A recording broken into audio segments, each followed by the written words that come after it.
most glaciers in the world, because the world's generally getting warmer, most glaciers are melting very rapidly and therefore retreating. The thing that decides whether a glacier will get bigger or smaller is simply the amount of ice coming down the valley compared to how fast it melts down at the terminal face. Obviously, if you've got more ice coming down the valley than what melts, it'll get bigger. And if the opposite is happening, it's going to get smaller. Even though ice is always moving down the valley, it could still retreat. But just to be different, the Fox Glacier is actually advancing at the moment.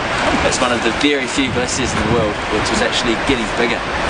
It's been happening for just over 3 years. It's been advancing. And here, that's basically the result of extra snowfall up in the mountains. So they say it takes about 5 years after heavy snowfall to see the result down here. So 5 years previous to the advance starting, there was extra heavy snowfall in the mountains, which then started pushing that ice faster down the valley, faster than the rate that it's melting. So the average advance in a day is 20 centimetres.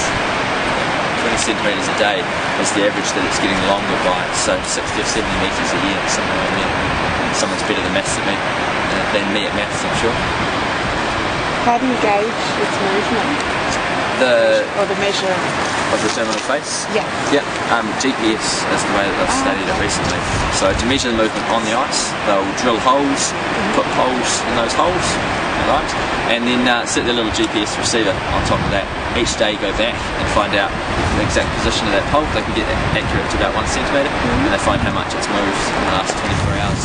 In terms of measuring the terminal face, it's a little more dangerous to sort of put a helmet on and go up right next to the ice until they get a position, then they run away again, and then they go back to another spot, get another position, and then run away again. And they can just plot with dots on a map sort of where the terminal face sits and sort of measure how it changes over a year. Any other questions, boys? Oh well, the track that we take from here, it cuts around under this waterfall, so hopefully that rock stays balanced up on the top there for about another 10 minutes.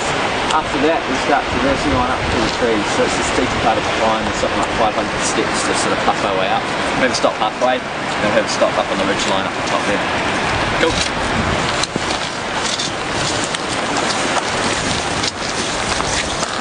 You have nearly 30 kilograms.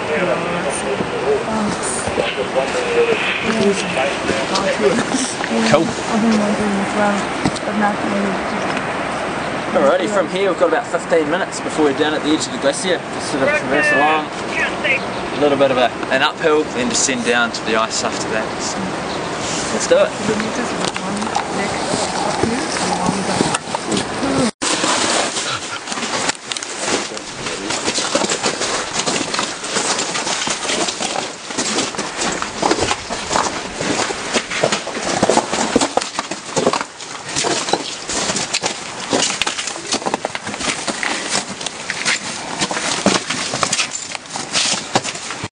Ice on the inside will often remain there for a few years before it gets flushed out and pulled on down the valley. Massive scale, that sort of thing happening. So the rock in this area predominantly.